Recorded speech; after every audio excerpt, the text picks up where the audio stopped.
Hey, what's How up? are you? How are you What's doing? good? What's good? Oh, What's what's good good? with you? Oh, Hey, we y'all. here. We Welcome to here. What's Good Live and Unfiltered. We are back online. So, today is a special episode. First and foremost, it's produced by Casey, who is one of our hosts, and she selected the topic of women owned cigar lounges. So, for those of you who are new to our show, welcome. For those of you who have watched us before, welcome back. So, we're going to go ahead and get started. I think we have a lot to discuss. Casey and Arlene are going to be the hosts for today's episode, and Michael and I are going to sit back in the green room and watch and enjoy the show. Yes. Right? Yes. So Absolutely. let's bring on Arlene first. I believe she's actually live at a cigar lounge in Los Oh, okay. Angeles. Let's do that. There Hey, she what's up, is. Arlene? Hey y'all, can you see me? I can Yes, see you. she's Oh in my gosh, Placentia. I've missed everybody. I know, right? It's It's been been a a minute. long hiatus. It's been a minute. Mhm. Can you believe you guys? It's like what, episode 10? Where are 10. we? 10. 10. Jeez. I Yeah, know, I know. I see that you're live somewhere. I am. I am in Placentia, California, which is in Orange County for those who don't know. But Is that why you're wearing that orange? I am wearing Orange Orange County. with my Casa Cuba. Mhm. But I am at La Biblioteca in Okay. Placentia. Okay. And she's one of your interviews today, correct? Anna, beautiful Anna, is one of our sisters, but she also owns the lounge. And so I'm just excited to be here. You know, I've never done an interview live on site, so I'm a little nervous, a little excited, but I'm Proud of you. here. It's such a beautiful place, you guys. Yeah, we can't wait to visit. We can't wait to visit.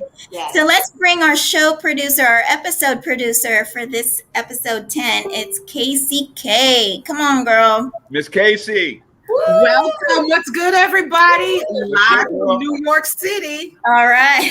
Live from New York City. Right? There you go. Thank you so much for taking the time. And I know it takes a lot of effort to produce a show. And More than I thought.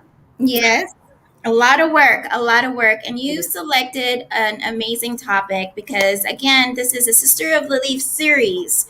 Yes. And this episode is dedicated to women-owned cigar lounges. Yes. So it was definitely fun. Arlene helped, obviously. She got somebody from the West Coast, but we were able to put together cigar shops from across the country. So we have Anna with La Biblioteca in Placentia, California, Orange County. We have Sevier, who's down in Jonesboro, just outside of Atlanta. So we've got a story there with Smoke City Cigar Lounge. Mina, so most everybody knows about MINA'S Cigar Lounge in Baltimore. And then we also have another Sister of the Leaf in Tampa, Ursula with Loc'd Cigars. So we've got some familiar places to folks, and we've got some new places. So when folks are ready to visit and get on down, we've got some places for them to go see. Sounds like fun. Well, Michael and I were talking about it earlier today. We might pop in during the open forum if that's okay. Absolutely. We expect you guys. I just want to listen and hear all the stories. I had talked to Cevere before we all started, and I told her, share everything. This is live and unfiltered. Do not hold anything back. If you need people to hear what you have to say, this is the show to do it on. So Michael and I are going to step back in the green room, and you guys enjoy your show. You guys are going to be amazing. Sounds good. Thank you all. Hi. So, Miss Arlene, today you got we're here, girl. We're here. So I love the hat. Now that I saw the hat room, I'm so jealous. We're gonna follow you. We're gonna do Arlene's cribs one of these days. Oh Lord, I gotta clean it up first. Girl, we're gonna focus on the hats, the shoes, and the cigars. So we don't need to see nothing else. But So we're doing this a little bit different. Instead of every other, you're doing two, and I've got two of our sisters of the leaf. So let's introduce Mina, Miss Nene Mina of Mina's Cigar Lounge, because she has got a story to tell. Yes. Now, Miss Nina, Arlene, have some fun, because Miss Nina says she's a little shy. Oh, please. Okay, thank Right. you. All right. So you guys have a great time, and I'll see you in a little bit. Okay. All right. Hi, Nene. Hi, how you doing? Gosh, Nice to well, see you again. you look wonderful, sweetie, and I'm just so happy that you're joining us today, because I haven't seen you since IPCPR, right? Right, yeah. Yeah, and I saw you running around. You were pretty busy. You were pretty busy running. Yeah, you.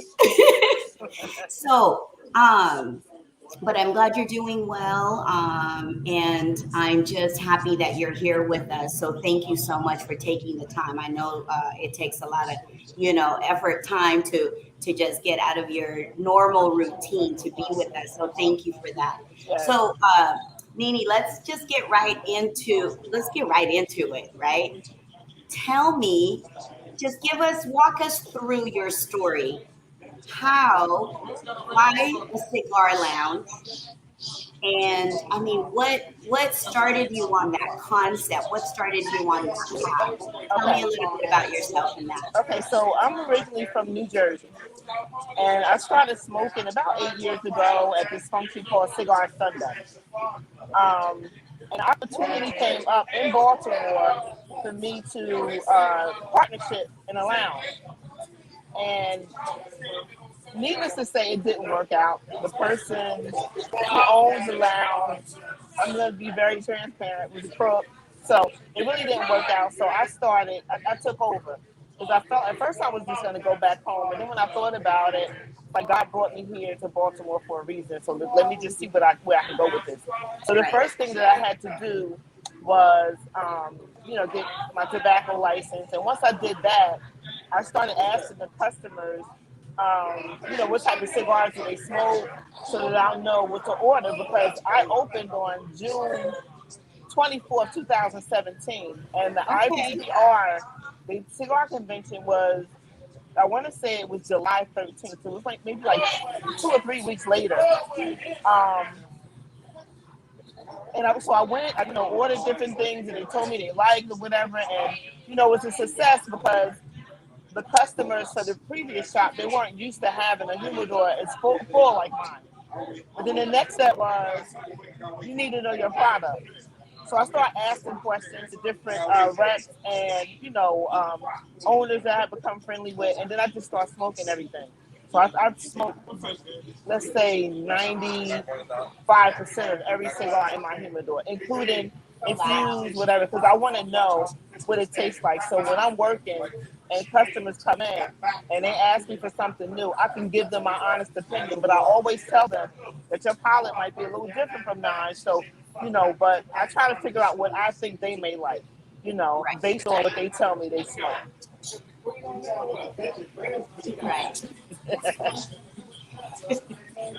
You got some fans. That's Robert Hall. Robert Hall is here at me today. Robert and Sharon. Got a lot of fans back there. So, Nene, so you've smoked cigars before you opened up the lounge, right? Yes, but not a lot. Like, it was not a lot. Infused stuff, infused cigars. Okay. Just a couple of sweet ones, that's it. But now, I've smoked a lot. Right. So tell us about your lounge. How many members? It's a private lounge. Well, it's not a private lounge, and I mean, my customers they call themselves members, HQ members. The reason why my lounge works, and I bring up COVID last year, where a lot of people were losing money, because they couldn't have events and things like that. I've never had a lot of events. So the majority of my customers are walk-ins, and they're not, because I noticed that here in Maryland, it's sort of clicked off, different, just the smokers here or whatever. So the majority of my customers are not part of the cigar put, or they just come in and they get cigars and they leave. So being said, COVID really didn't affect me. Like, I've actually made a lot more money during COVID because of that. Because, it didn't matter to them if they couldn't come in. And then, I feel like I treat them so well that they were just like, look, we're just not going to let the shop close. So they really, really, really supported the shop during COVID. They really did. Wow. So no members, but you got great supporters, sounds like, right? So they come in, they love to. What differentiates you from other cigar lounges in your area? Where are you at? In Baltimore, Maryland, right? Yes, I'm in Baltimore City. Okay.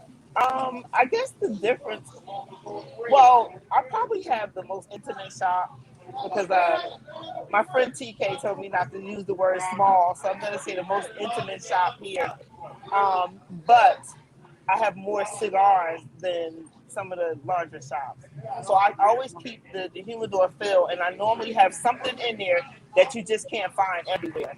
So that's what keeps them coming. You have a little bit of everything for everyone. Right.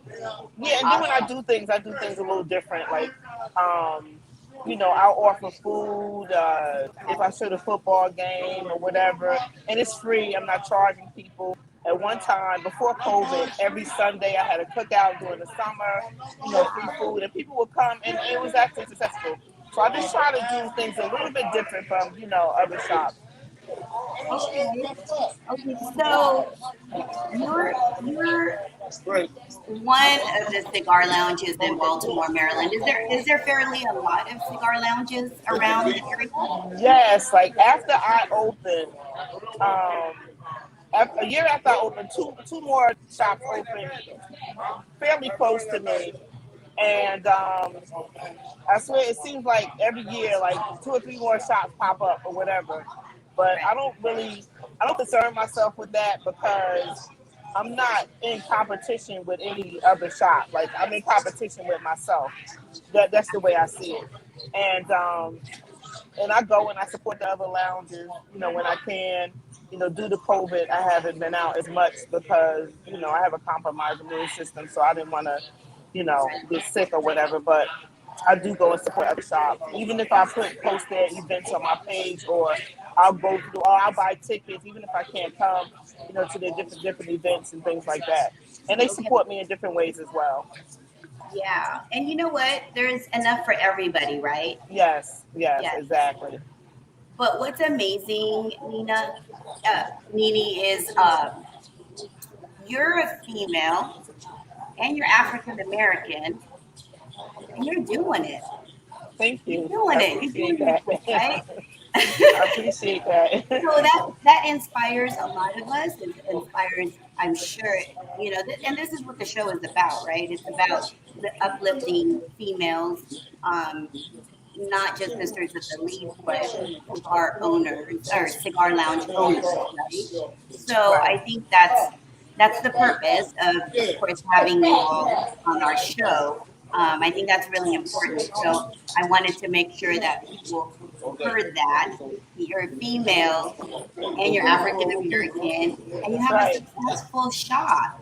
So I think that's great. Now tell me a little bit about what do you feel was a challenge, or was there any challenges when you were establishing this shop? Initially, when a couple of other shops opened in the area, and it was the actual retailers were like doing different things. And to be honest with you, I almost let it get me to the point that I was just going to close and leave, because I'm not from here. So, my core family isn't here. My childhood friends are not here or whatever. And then, again, like I thought about it, and I have like a really good support system here, as you said, with some of my customers. I didn't let it get me down, but a lot of stuff went on. Like, they were calling the health department every week, drug and alcohol. I had my mail stopped. I had another retailer that started lies and actually admitted a couple of years later that they weren't true, which I knew they weren't true anyway, but it was crazy. It really was. And it's sad that everybody that did something negative looked like me. That's the really sad part about it. And the thing is that even with everything that was done, I don't do anything because I believe in karma. So I didn't do anything. I just let it ride or whatever. But it was hard. Initially, it was hard. I know it was hard, but you didn't let it stop you from doing what you needed to. Right, exactly. Right. And every now and then, somebody will do something else or whatever. And at this point, I've been through so much that at this point, it doesn't even bother me anymore. Good. And you shouldn't let it bother you. I always just say, what is it? Move in silence, but Right. show your actions speak more than words, right? And look, you don't really have to show and prove to anybody. Just look what you have. Exactly. Look what you accomplished, right? Exactly. So, but wow. So, is there anything else that you want to tell the audience about your shop, your lounge? I mean, put that plug in. Okay. Well, it's a very friendly atmosphere here. Everybody shares their alcohol and beer or whatever because it's a BYOA situation here. And one thing I really do appreciate, I have to say, is the relationships that I've developed with different brand owners, some of the retailers that have helped me, throughout the years, with different things, and the support was so strong that I just didn't let the other things get me down, and I really, really appreciate that. So I think that when people open, don't just, well, I just have a shop and I'm not gonna, converse with anybody else and any other owners. No, just try to be, friendly with other owners because you can learn from anybody. Be friendly with the retailers, the owners, the reps, or whatever. I ask them questions, and I'm always learning something from them. That I can pass on to my customers. That's amazing. So you're always trying to educate. Exactly. You're getting educated, and you're educating others. Exactly. That's amazing. That's amazing. So now, did you say that you predominantly have more female customers or male customers? More male customers. More male. More male. Do you think that we can get more sisters of the leaf, or as you educate others, are you feeling like you're getting more of the female side? As I said earlier, it's like real cliquey here, so I haven't done anything to try to get more females in the shop. Everybody pretty much knows about the shop, and I just leave it at that. At one point I did do. I think it was on a Wednesday. I can't remember what day it was, but it might have been Tuesday or something like that. We would have like a sort of like a wind down Wednesday type of thing or whatever. But it's just really the regulars that come to the shop that that would come through or whatever. And it worked out good. But I'm doing fairly well with the male customers that come in, and there's a lot of females. There's a few females that come in too. That's been consistent. Good. Well, that's good to hear. I'm just glad that you are trying to provide education out there, and you're trying to provide them with the best smokes that you got, right?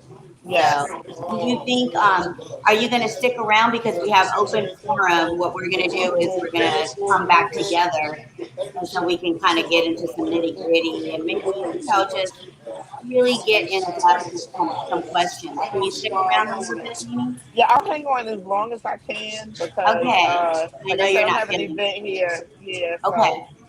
Okay. So try to hang on if you can with us. But if not, Nene, it's a pleasure having you. And if there's anything that we can do to help support you, please let us know. Okay, but it's such a pleasure seeing you again and talking to you, and we just appreciate your time. Okay, thank you. Thank you for inviting me. All right, thank you. Hey, Hey. I missed most of her interview, so I'm going to have to catch it on the replay. Oh my We had God. some technical difficulties with Ursula, but we got her locked and loaded. So Okay, good. So it was worth it. What did she say about her challenges coming into the industry? Just maybe like it wasn't really competition to her, but Okay. it sounds like, I think, when other cigar lounges pop up, right? And other establishments, it's always kind of a fear for others. And so I think that was maybe sounds like one of, the challenges, just like there's not enough of the pie for everybody. Yeah. And the pie keeps really getting bigger. We talked about, there's enough to go around, right? I mean, that's how most of us think, but I get it, like with a lot of other businesses, and not just in the cigar community, right? But other businesses, like if there's someone else popping up, they're going to be kind of fearful and they're going to be worried, right? That's competition for them. But exactly. I think what I loved, what I really heard with Nene is, there is enough to go around. She's trying to learn as much as she can. She's also trying to provide education to, other cigar smokers out there, her customers and things like that. And so I like that about her. Gotcha. So, yeah. So I told her, I'm hoping that she can stick around. I know she's got something else going on in her shop, but I'm hoping she can stick around and then we can all join up for our open forum. Excellent. So we've got Anna next then, all the way from California. So let's introduce Anna from La Biblioteca. Okay. But before we do, can Michael play that video for us? All right. Oh, we get to see the space. Yeah.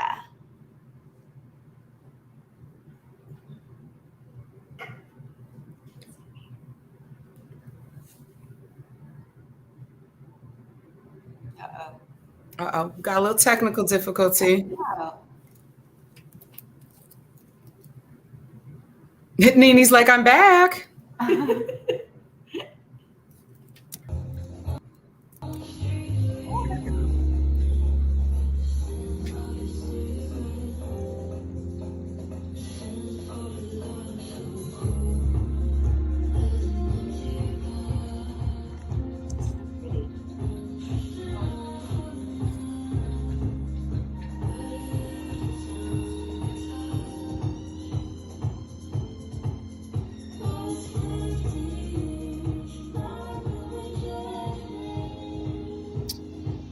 Oh my gosh, I cannot wait to visit. No. Is that a skylight? Yeah. Gorgeous. Gorgeous. Oh my You goodness. all have a good time, and I'll see you in a little bit. Thank you, Casey. Thank you. Yes, ma'am.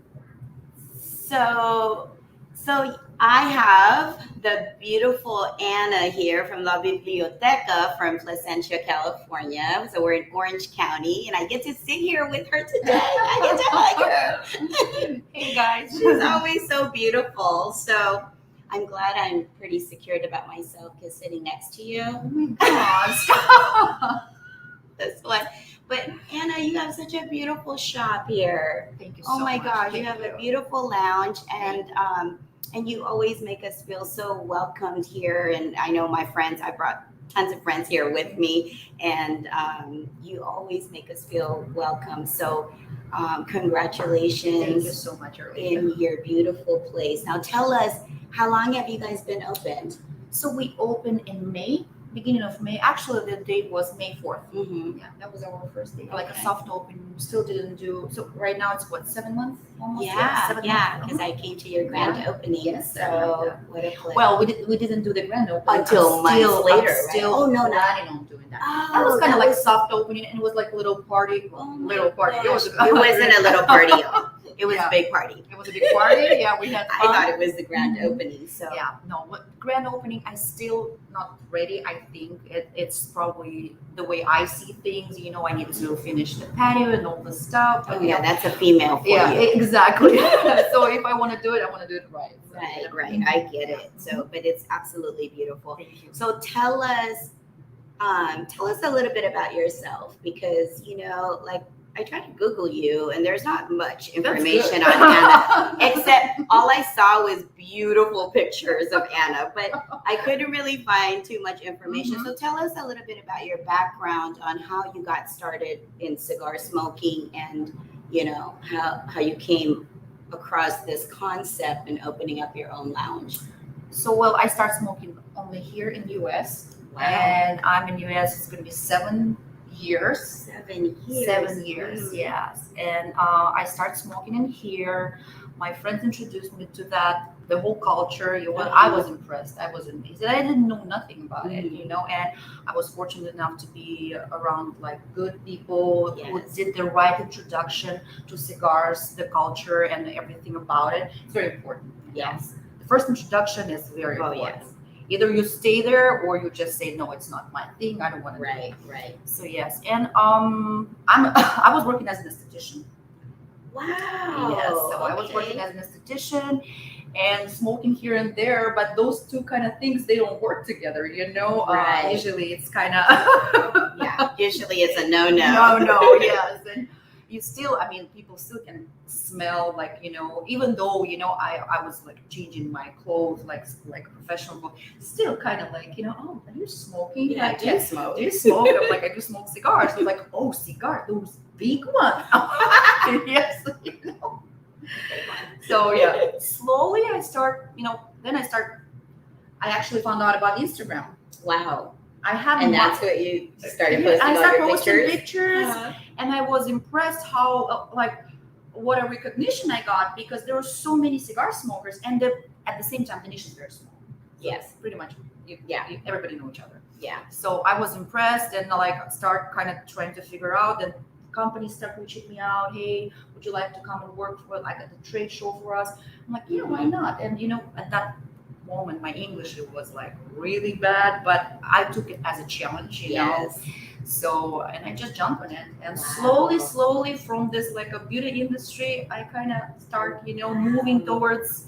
I got a job at NLA. I'm sure you know that lounge. That lounge, Kings. yeah. Beautiful lounge. That was my Beautiful lounge, you first, guys. beautiful lounge. If you're in the Lake area, oh my God, make sure you visit that. It has a very Davidoff vibe, very modern, Yeah. clean look, which is I love. Very upscale, yes. Yes. So And we I like started, we do. We like upscale. And start working there that. Wow. for almost a year and 8 months, I would say. Yes, Even before they I opened, remember that, yeah. Slowly here and there, and then I was always wanted to I took this job intentionally to kind of get the feel if I really truly want to be in the industry, because there's no way. We all can smoke here and there, right? But to actually realize if you want to be in the industry, you gotta literally dive in it and figure this out. Especially retail, right? It's the hardest business ever. Right. I had a background with the retail, and I know how hard is it to manage inventory and all this. It's a lot of movements, Yeah. So I was absolutely impressed by the people. I loved it, and just start thinking how I want to do. How and when. Wow. So y'all, so Anna's Lounge. So it's less than a year, right? You haven't hit your 1 year mark, or Actually, I got the keys from this place in November 1st. Wow. So you're coming on a year. But I was building and all this paper. It's Yes. California. You know how hard it is with all these permits and stuff. It took me 4 months. Wow. From the moment I took the keys, I got the keys, and till the opening, 4 months. Wow. Yeah. So It's just coming on a year, Anna's been opened, but as you heard her, it took quite a few months to get everything established. Of course, we're in California, so everything takes extra long and hard, right? So, but how amazing and inspiring, because she hasn't been in the industry for a long time, like other people have been, smoking and dabbling into cigars for like, years and years. So where did, so it intrigued you? You like the people, Absolutely. you met tons, and we meet great people when we smoke cigars, right? So what about the education piece? Like, how did you know so much? I've spoken to you. You have so much knowledge. Thank you. You know your cigars out there. You know the brands. So where did that come from? Very first, I would say a couple of years when I just started smoking, I was reading every day. Wow. First of all, the other part is I wanted to improve my English, which is Right. very important, and I was reading so much, and most of the time I was on my own. I was intimidated because of the Yeah. language barrier. Yes. I couldn't go to the lounge. I never felt comfortable over there, and What? I would say 5 years ago, at least the vibe I got in any lounge, it was very masculine, and Yes. I literally walk in straight to the humidor, grab something, so I don't want to talk to nobody. No eye contact. Right, no eye contact, no Oh talking. my gosh, And- Anna, I would have never thought. And then I wanted to realize, okay, I like this cigar. Why? For me, this is how at least I try to, break this apart and Yeah. have an understanding why I like it or why I don't like it. Right. Simple as that. Oh, okay, this is no good. Why? Okay, Right, maybe right. this is what I don't like. And this is how I start reading a lot. And again, I think the more you smoke, Yes. the more you talk to the people who has knowledge. Right. This is the The main more you open up your palate. Exactly, and this Yeah. is a big educational process. It really is. And part of It really is. still is for myself. I mean, I'm listening when people talking about cigars. You're I'm still I'm learning a lot. every Yeah. single minute. Yeah. Every single minute. Yeah. And I don't care how long you guys have been smoking cigars, there's always something new to learn. Absolutely. Always something new. Absolutely. I mean, even just with, now I'm learning more about the politics and things like that. I mean, I didn't know there was that whole side, right? Mhm. So, but I can't even imagine, the education, the experience that goes into all of this. So your retail experience has helped you Absolutely. with Absolutely, everything. yeah. How about establishing the relationships with the manufacturers and the, setting up your accounts and things like that? Like how did, You know what? At this part, I think it was easy. yeah. Meaning, I wasn't chasing I know exactly a capacity of my humidor, my shop, and the whole concept. So I wasn't chasing a big brands, Mhm. if it makes sense, Yeah. Because first of all, you saw my humidor. I don't have a much space on my shelf. Yeah. So I picked the strategy to go with the boutique cigars, Okay. which is actually a couple of years I become a big fan. I Right. think there's so many great cigars that people are not aware of. Right. I mean, I still have those big brands because people love them, Yes. and they always Because we're wanna, creatures of habit. absolutely. But I decided to go with the small boutique brands and Mhm. give them opportunity to Yes. get this recognition. And I think that's important. Yeah. Because I appreciate when I was meeting people who were helping me and believed in me. Yes. And I was I'm still small, but it's kind of maybe payback, sort of. Right. I'm very supportive. forward. I'm very supportive to small brands. I'll let them to be on my shelves. And again, I'm like, hey, you want to bring your cigars, bring it in, talk about it, talk with my guests, just go for it, Wow. I think And that's so humbling because, everybody deserves a chance. absolutely. And we won't Even know two, maybe two.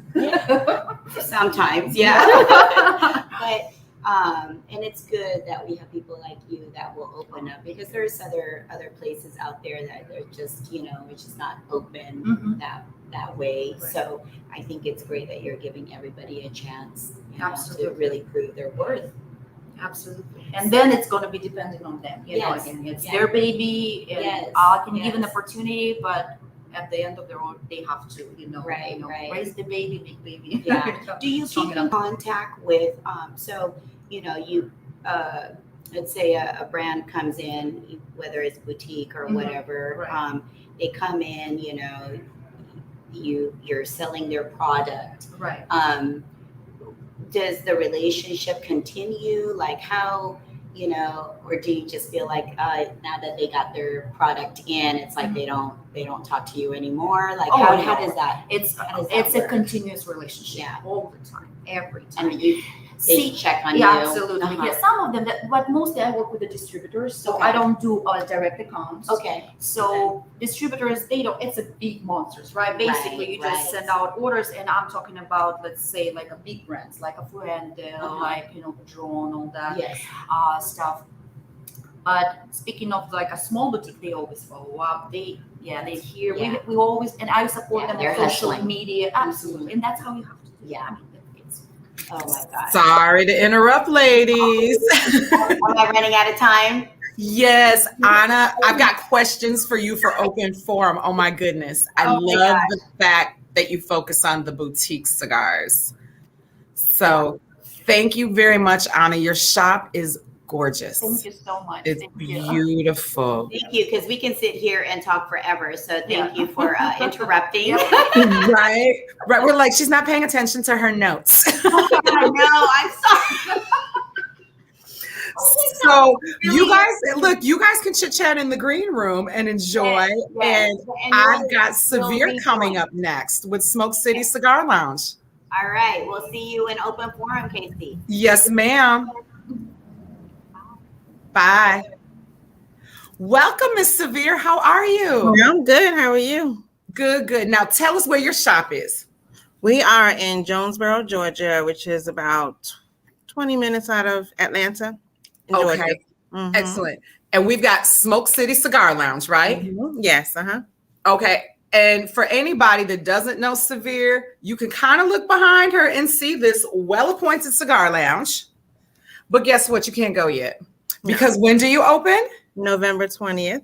Mhm. Okay. But you had your first customer up in the lounge when probably? Oh, I mean, we've been having people that knock down the doors like a month ago. Excellent. So tell us a little bit about you and your cigar journey, because from what I understand, you're definitely not new to this game. No. So I'm a 20-year smoker. My first exposure to the whole tobacco world was when I was about 7 years old, when I snuck my great grandfather's pipe. And I can remember the smell of the tobacco and falling in love with that smell, and it brings back memories to this day. So yeah, and I stopped for a while, and then I picked it back up when I got married. Okay. So my mother smokes, my father smokes, my husband smokes. We're a smoking family. So you picked it up when you got married because your husband smoked. So did he reintroduce you to cigars? Yes, he did. Okay. He did. My father actually gave him his first cigar. So it's been like a thing where I got back open on smoking cigars again. So your whole family is the pusher. Yeah, they're my supplier. Okay. Now tell us, because we've got this lounge experience coming. Mm-hmm. I know the background. Tell the people what you were doing and how you found this lounge space, because it was not part of the immediate plan, was it? No, not at all. Not at all. Well, I've always had a cigar lounge on my vision board for like the past 5-6 years. Like every year, it was a recurring thing I would put on my vision board. And so we have another whole totally different business, and we were looking for office spaces. And the second I walked in here, the layout just screamed cigar lounge. It was like humidor right there, lounge area, sitting area, entertainment. I mean, it just screamed cigar lounge. And so I was like, that's it. We're going to push the button on it, and we're going to get building. And when was that? That was in July, maybe July, August. Yeah. July, August, September, October. So 4 months. We got you didn't have any licensing, business application in with the cigar lounge, nothing. We had a business license and we had a tobacco license, but because we're the first lounge in Jonesboro, we got some challenges. We had some challenges as far as paperwork and things like that, but we pushed through and we got all of the proper permits and licenses and inspections, and we just got the green light maybe about 2 months ago. Okay. Now, so it's a lounge, but tell us why your lounge is different. Because are we going to have music and DJs and all of that? Now so we're torn, but let me tell you this. The goal is to always have, I'm from the old school. So to have a place where you can walk in a nice humidor, see what you want, and have a place to sit down, have a conversation, watch a little bit of the game in the background. I don't knock those clubs, but the goal was to always have a nice traditional lounge, nice jazz music playing in the background. Love but it. A mentor of mine always said that it's always good to focus on the actual humidor and let the lounge come later. Your priority is the humidor, not the lounge. So that sticks in my head. And so in terms of your humidor, what is your focus? We listened to Anna talk about her humidor, and she kind of always felt like she wanted to give the small companies a chance and really has a soft spot for the boutiques. Yeah. What's kind of your, I guess, goal or vision for your humidor? I completely agree with Anna, because you want to support new and upcomers. I'm a new and upcoming lounge. So of course I want to offer support. I want a perfect combination or a perfect blend of boutique and premium. But of course I definitely have been supporting, and those were the first people that I've contacted was the boutique brands. Excellent. So, yeah. Mm-hmm. And so I totally agree with her. And you've definitely got resources with the other shop owners here, and also the folks, those of us with the show. Yeah. There's just some different relationships too. So if there's somebody that you're interested in connecting with, let us know. And we can all check our resources and see who's got maybe the most direct line. Okay. What's been your experience now so you're married? Yes. And you got, as a family, you have another business, but that business is primarily your husband's, correct? Yes. Like you're kind of the backup, you help or whatever. And so this is your baby. Okay. And he's maybe just a little bit of muscle. He definitely came on. He came on board right away. Okay. I was at the back of his ear. Like I said, for the past 5-6 years, I want a cigar lounge. I want a cigar lounge. I want a cigar lounge. And so he made it happen. Oh, we like that in our husband. And who is your business partner? My best friend, Angela. My best friend. She's actually on a flight from Cabo right now. I'm not mad at her. But yeah, that's my bestie. Okay. And have you guys been talking about being in business together? Has this been like, we don't know what we're going to do, but we're going to figure out something one of these days, and then it turned into this? No, actually, I got her started smoking about 3 months ago. That's how I show my love. I give a cigar. So I gave her first cigar. I gave her first cigar, and she's been smoking every day since. And so it was a perfect fit, besties, smoking besties. Oh my goodness. And I'm, trying to kind of keep this on time. I've got tons of questions for our open forum, and I know you ladies want to talk.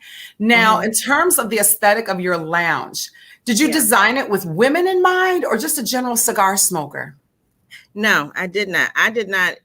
Sorry, but I did not consider ladies at all. I wanted a nice, stylish place. We're in South Atlanta, but I wanted to have like a nice metropolitan city feel.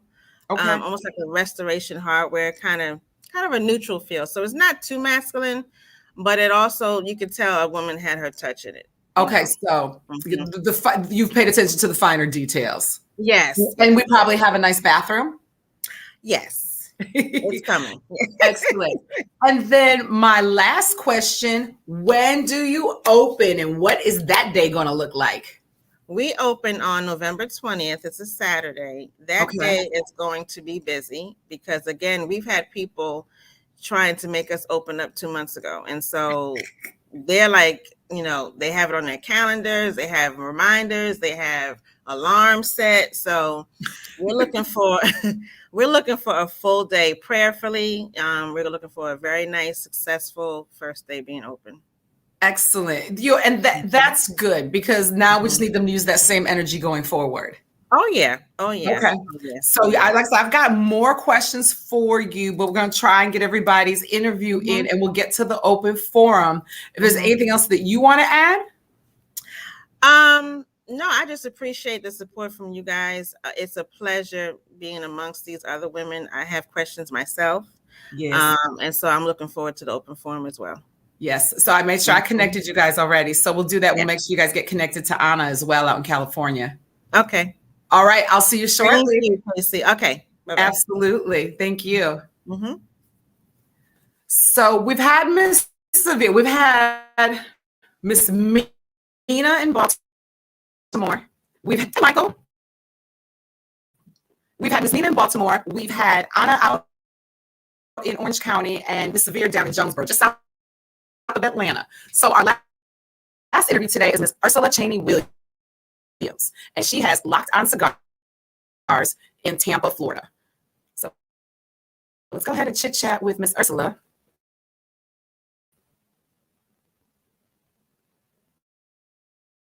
We've got Ursula. Hey, Michael.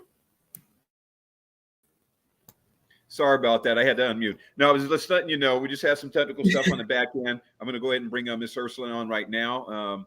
Wonderful, wonderful interview. Okay. So I'm looking forward to the open forum. Thank you. Thank you. All right. I appreciate it. Take care. Yes, sir. Hey, Miss Ursula, how are you? I am well. I am well. How are you? I'm doing well. So how's your shop doing? I know you're a one-woman show today while you're doing this. So is it quiet enough that we've got a little interview time? It is quiet enough right now. I'm very shocked because the Okay. Bucks are playing, and a lot of guys usually come in for the Bucks game, so it's quiet. They might be a little concerned and watching that at home. Well, the other thing, I know But they should be concerned, but it's a home game too, so that might have a lot to do with it. Oh, you'll see them afterwards, then watch the rest of the night of football. Yes. So, okay. So we've got you down in Tampa. What part of Tampa are you in? So I am actually south of the city. As you Okay. know, Tampa is kind of Cigar City in Florida, and they Yes. have this whole area called Ybor City, which there's Yes. nothing but cigar lounges and hand rollers, and Love like that's Ybor. the history of cigars in this area. So we came south because the demographics of Tampa is that a lot of people are moving south because they get more for their money. They're not in the city. They don't have the hustle and bustle.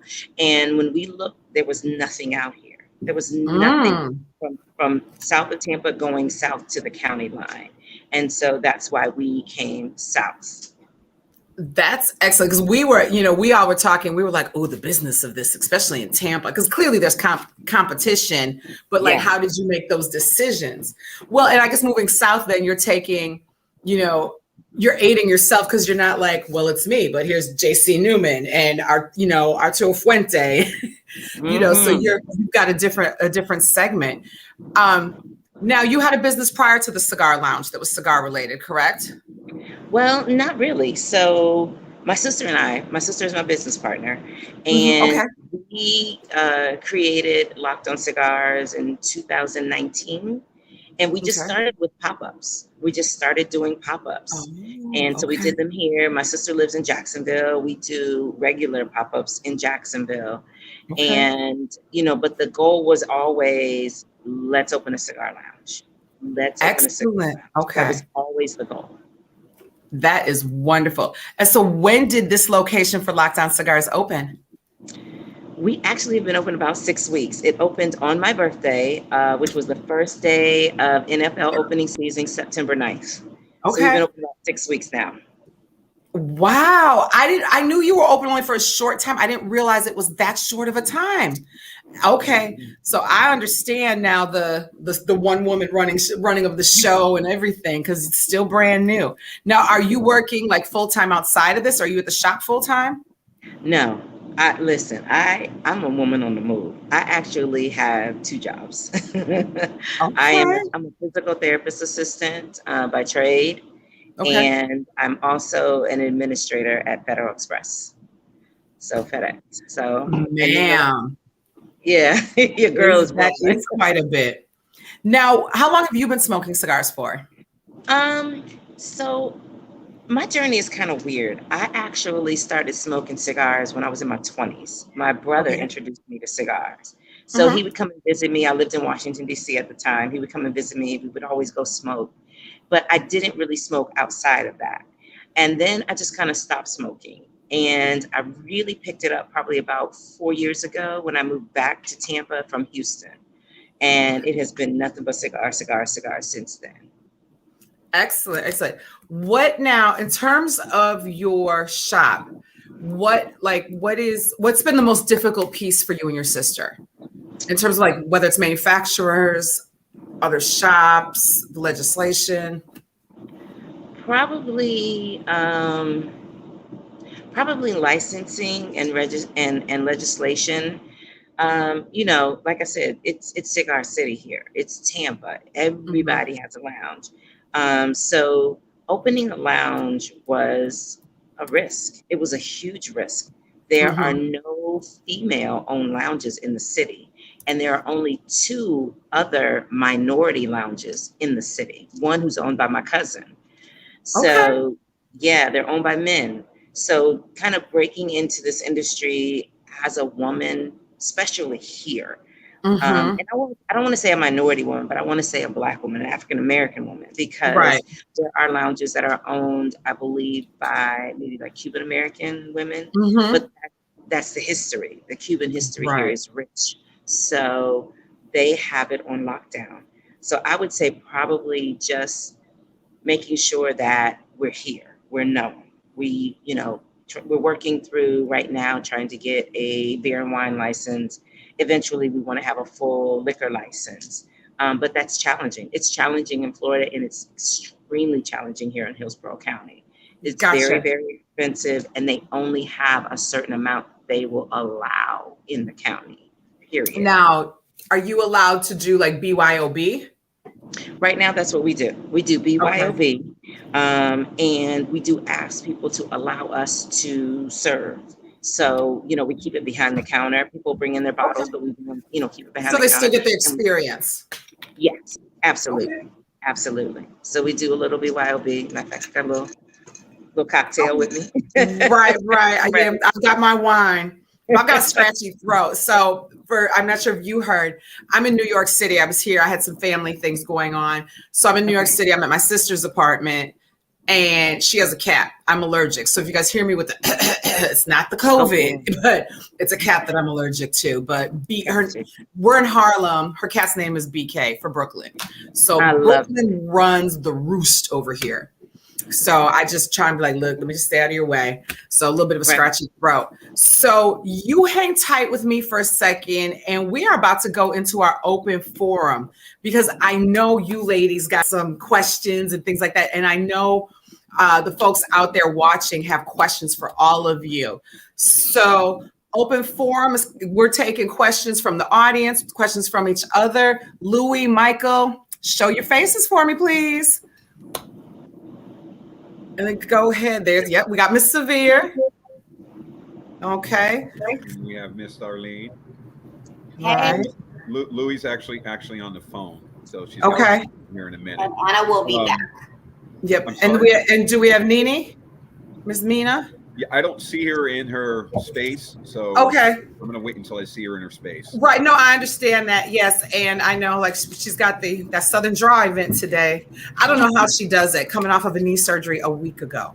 I know. She feels and not just a knee surgery, but a knee replacement surgery. Yeah, that's serious right there. As a physical therapist, I understand that she's doing a lot, but Miss Ursula. Yes, sir. Miss Ursula, I want to say thank you for being a trooper. I understand there was some technical stuff on the back end over there, so we appreciate your due diligence and trying to get on here or what have you. So we really appreciate that. You're welcome. I am honored to be here. Thank you so much for inviting me. And Miss Ursula, I think a few of us are going to be in Tampa for the Cigar Festival in December. So we'll have to head south on one of those days because I think a few of us are doing some extended vacations. So we're coming in for more than that day. Are you Wonderful. I will Ursula, are be you participating in the Heritage Festival? So we are not vending. We actually were going to vend when it was last year, and they kind of backed it up. And everything this year for us has been, when are we going to open the lounge? When are we going to open the lounge? So things have been kind of last minute, and we just weren't sure how things were going to go. So we did not get a booth. However, my sister and I will be out there for a few hours, and then we'll come back and we'll have the lounge open. So, and we're maybe 20 minutes from there. So we'll be open, ready for business. We will definitely come. I mean, and you're easy to pick out in the crowd with those beautiful locks. Thank you very much. Hence, Locked on Cigars. Right. Does your sister have locks also? She does. She does. Then that makes sense. You guys can't do any hairstyle changes then. I know, right? I know. And I'm ready to cut because it is, I don't know if you can see, like, let's see here. They're long. You got to be going on about 3 feet. That's got to be almost 3 feet. It's if I truly have it just straight and I sit down, I sit on them. I just sit on them right now. Wow. So do you ladies, so right now, I think with the ladies that we have, Mina obviously is working with her event. So when he sees her, he said he'll pop her in. She's had her shop for 5 years. Anna, you've had yours for 7 months, you said? Yeah, me. So you're the next longest. Yeah. So I guess, ladies, what questions do you all have for each other? So many. It's just like Anna has a lot of questions. When it's going to be better? At what point? At what point? Right. But we'll ask whichever. I'm going to take a look for the audience questions. So you guys go ahead and chit chat. I have a question for Miss Ursula. Yes, ma'am. Yeah, no, so you did. Go ahead. I, like you, have a whole nother career. I work for the CDC. Okay. And I also have another business. So where is the balance, or is there ever anything called balance? You know, and I'm a wife, so I'm a wife too. I have to make sure my husband has underwear and socks also. So so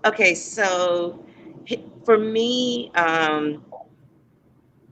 I'm always chasing balance. My husband works, he's a contractor, so he works out of the area. Mm-hmm. So I don't want to say I don't have to be a wife. I am a wife, but I don't have to think about, we got to have dinner tonight and we need to go to this event and we need to take care of that. And I've got to, like you said, I've got to do laundry so he can have socks and underwear, you know, and food in the house and grocery shopping. I don't have that as a challenge right now. But when he comes home, it absolutely is a challenge. Yeah. And I think my challenge right now is, so we're open 5 days a week. We're open Thursday through Monday. Okay. And even though my sister is my business partner, she lives in Jacksonville. So it is primarily me at the lounge most of the time. We do have one other person who works for us, who's a guy. He's amazing, Marcus Brown, Vintage Brown Cigars. He is amazing, and he helps a lot. Going into it, though, I knew the first 60 to 90 days was going to be nothing but lounge. Everything was going to be revolving around this lounge and trying to get it open, trying to make sure that everything is flowing well. So I will say sleep is a premium. It doesn't come often. Say it because again. Even when I'm laying down, it's like, okay, what's going on? Okay, what do I need to do? Yeah. Okay, what haven't I thought about? Okay, let me do this. I literally have a pad of paper next to my bed. And I've had it there probably for the last 2 years, because when you think of those ideas, when those things come to you, you need to write them down because you'll forget, because there's so much going on. Yeah. I just, like you said, you've got a job, you've got kids, you've got a husband, you've got the lounge. It's a big balance. And I like to say I'll probably get some sleep in about 90 days. So I have something to look forward to. Kids? Do you guys have kids? My kids are grown. Yeah, mine is grown. I only have one, and he's grown. I'm actually getting ready to be a grandmother, so that's probably going to be my next challenge. So, Arlene, do you see that comment? Your girl Cynthia, boy, she that support is amazing. Oh, we got Yes, it is. Absolutely. Thank you, Miss Cynthia. See, we never know who's watching us. Mhm. So, but do you guys think that helps with, because you already have grown kids, of course, that's like one less thing to worry about? No. No? Well, on the day-to-day feed them macaroni level. You don't have to feed them. I think so. I think it is. I think it's because you don't have to think about the fact that you got to pick someone up from school or make sure they get to school or make sure that they have something to eat. Mine is grown. He's gone. He's married. Thank you to the new Mrs. Williams, because she's got that. She takes care of him very well. Excellent.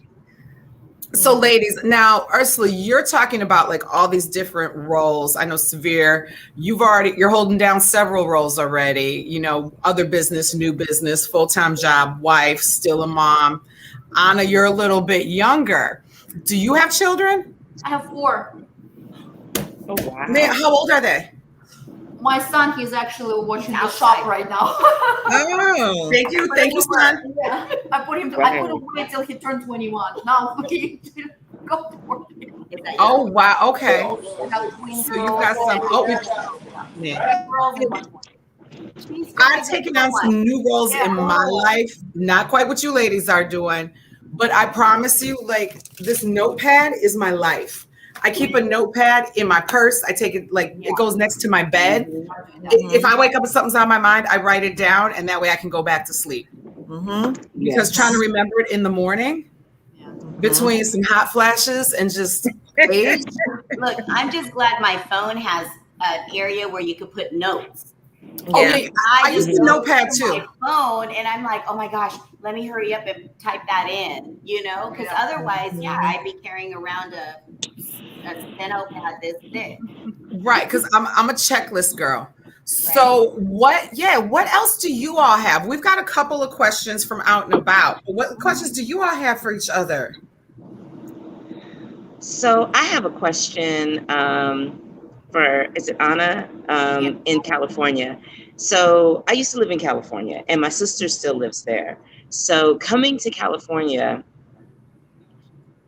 what I have found, or what I saw, was that the taxes and the regulations were so stiff and high.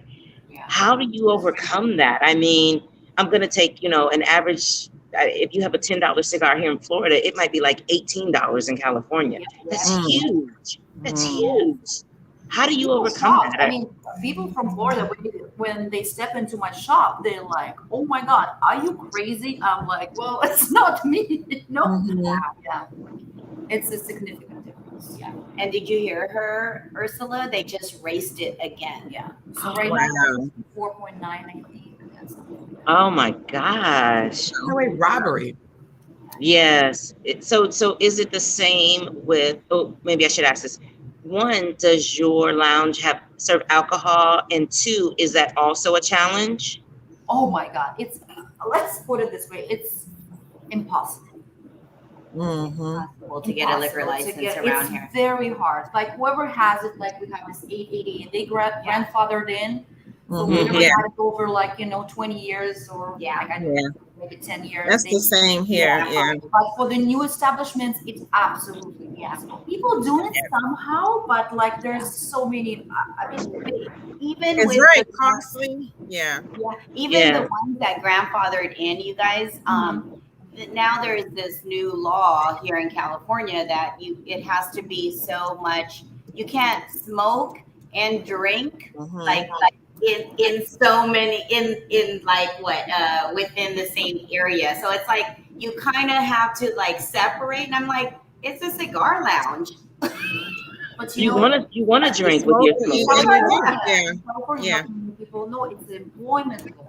Yeah, it's labor law. What it means, if you have a bar, obviously you have someone working like a waiter or a bartender. So basically what's happening, they get exposed to a secondhand smoke.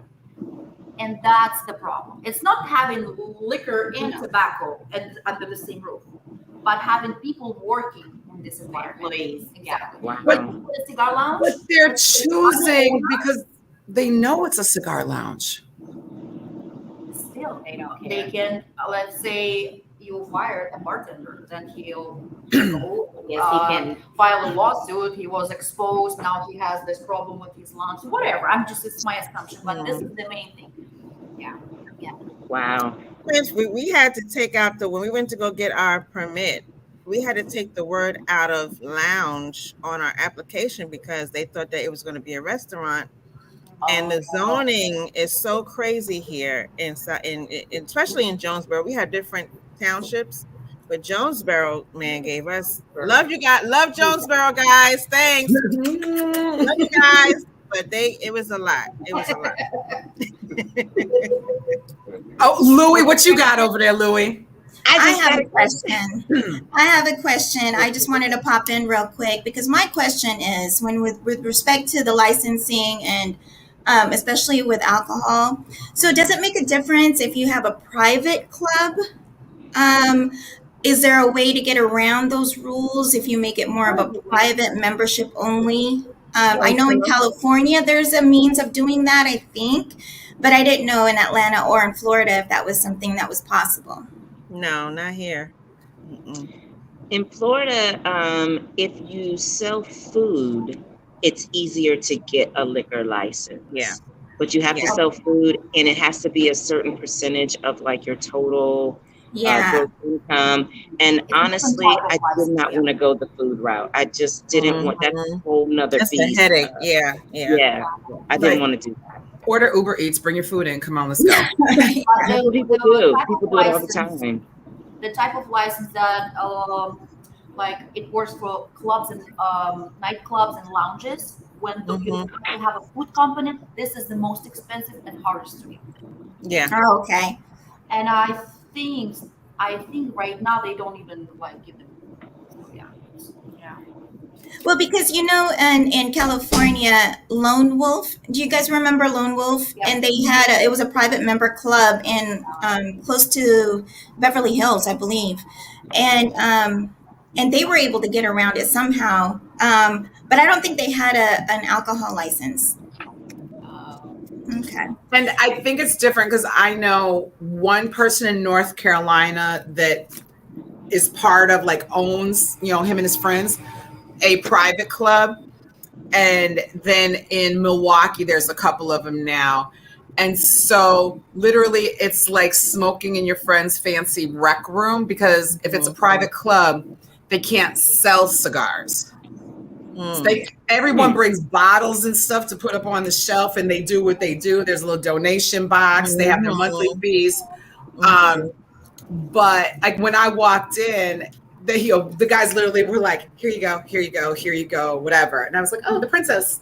But you can't buy a cigar, right? So I think there's quiet and understood, we're cigar smokers. We trade and flip cigars to each other all the time. So there's those courtesies. So it'll be interesting as you ladies continue on the lounge journey and these laws get more and more strict, how, you guys maneuver those avenues. But I might have a future connection because we talked about her yesterday, Louie. I met someone here who has been a cigar industry lobbyist in New York. Yes. So we're gonna see if we can get her on the show. Yes, that would be amazing. Amazing. And she's hilarious. New York, it's even worse. It's for everyone. I have a second question. Yes, ma'am. Oh God, now I forgot what it was. Okay. So with all the competition that's out there, and I know that we don't focus on competition, we focus on what we have. What makes and you guys can individually take turns in answering this question, what makes your cigar lounge unique and stand out amongst the competition? Is it inventory? Is it location? Is it just the ambiance and the service that you guys provide? Well, for me, I mean, we're not open yet, but the goal here was, I'm a bougie humidor. I'm a bougie smoker. So, I love it. I want to give the best humidor experience I can give to my customers. So yes, it is the humidor selection. It also is location. I think, like I said, we're the first ones in Jonesboro. The closest cigar lounge is about, I don't know, 20 minutes away. Mhm.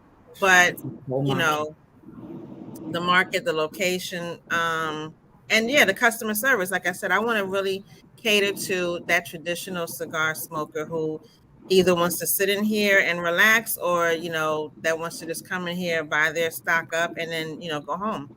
So Atlanta is the turn up city, and Yeah. it just seems like what's going on here right now, and I love my city, but a lot of things are going on to where you have people who don't even smoke open up Right. cigar lounges. And Mhm. so, you walk in and they may have maybe like 2 boxes of cigars, but their lounge is jumping. I didn't want that. Nothing against them. That's their market. That's their demographic. That's their customer. But I wanted the total opposite here. For longevity, for one. Yeah. Good for you. Awesome. Yeah. And Anna? Well, actually, even though California probably I would say one of the toughest state, like competition here is crazy. Like I have lounge that opened right after me, less than 5 miles. Yeah.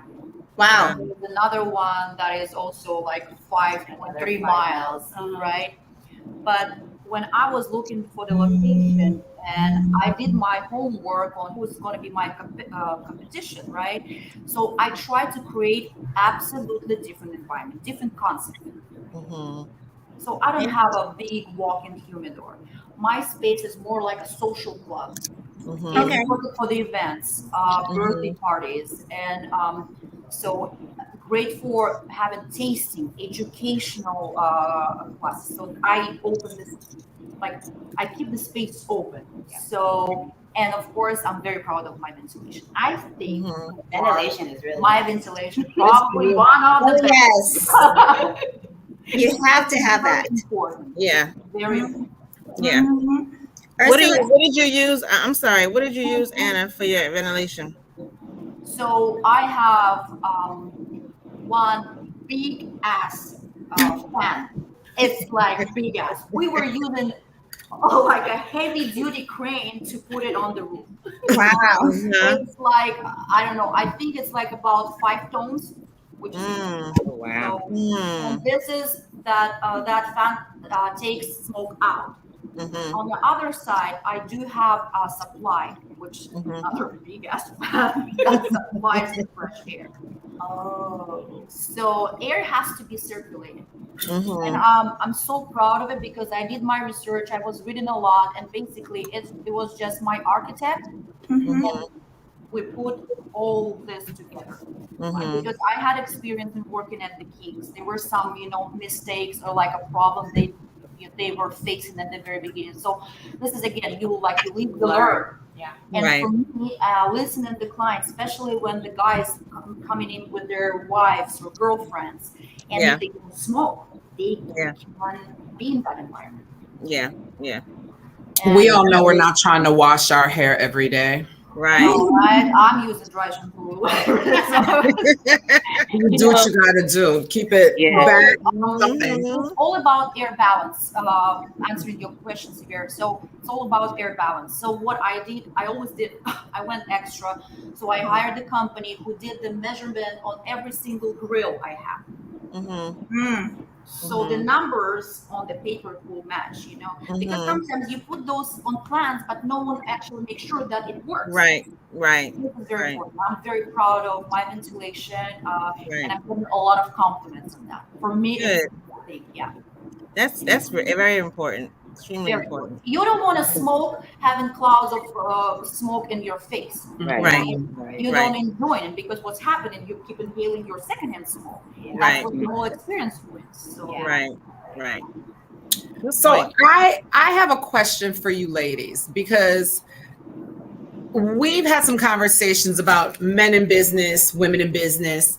And when it comes to the cigar industry, it seems like men are like, oh my God, I'm about to be retired. I'm gonna open up a cigar lounge. All my friends will come and hang out. Mm. And it seems to be that kind of a plan. And it's like either it didn't work or it's like, oh God, this really worked. Women are like, look, here's my plan, and they've got everything. Wait a second. I stopped you because you asked a question, Ursula, about the ventilation.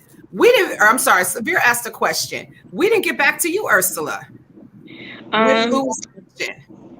Ventilation was, I knew going into it, my two biggest expenses were going to be ventilation and a great humidor.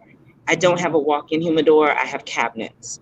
They were handmade here, and I like it. I love my humidor, and I'm already full. So I'm now looking to get another one, another cabinet. But for ventilation, we did the Honeywell systems, and we did 2. And then we have 2 kind of mobile or smaller systems that sit around.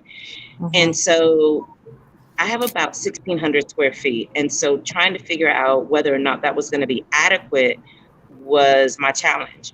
But when we opened the door, the day we opened the doors happened to be my birthday. And so we had a birthday party, and it was packed. And that was one of the things I was looking around and like, okay, is this enough? Is this enough? And it's enough.